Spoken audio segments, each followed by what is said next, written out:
It's been 3 years since the desperate scene in Afghanistan amid the Biden administration's botched withdrawal. And according to Kamala Harris, well, she played a key role in it. President Biden always said that he wants you to be the last person in the room, particularly for big decisions, just as he was for President Obama. He just made a really big decision, Afghanistan. Yes. Were you the last person in the room? Yes. And you feel comfortable? I do. Oh, she feels comfortable.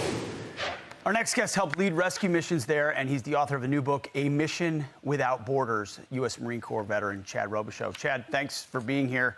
When you hear her say, I was the last person in the room, I feel comfortable with it, you say what?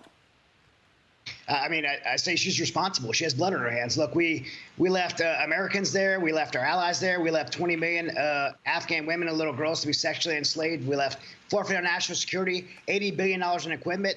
And people like myself and our team, we had to go and rescue Americans. We had to go and rescue our allies, 17,000 of them, while our administration abandoned these people. And right now, we're still sending them, by the way, I don't know if your audience knows this, but $87 million a week, half of which is going in cash to people in the top 10 terrorist most wanted list, to people who are sanctioned by the United States. All that money is going to people who are sanctioned by the United States government. It's illegal, it's unethical, and it's against our own interests and national security. This money is being used to fund terrorism, our taxpayer dollars.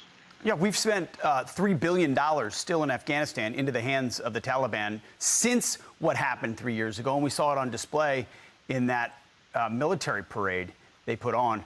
What's been the fallout from what happened 3 years ago? What's the implication been of this failure? How is the world looking at America now, 3 years after Afghanistan?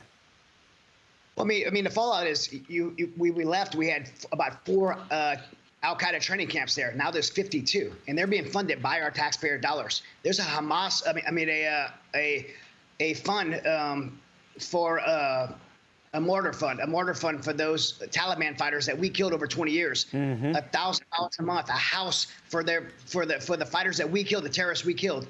The place is just a hotbed for terrorism. The diplomats from Iran were at that parade. Diplomats from China were at that parade. They occupy the most strategic place on the globe between Iraq, Iran, Russia, and China. And all of the world's enemies were watching, including Putin.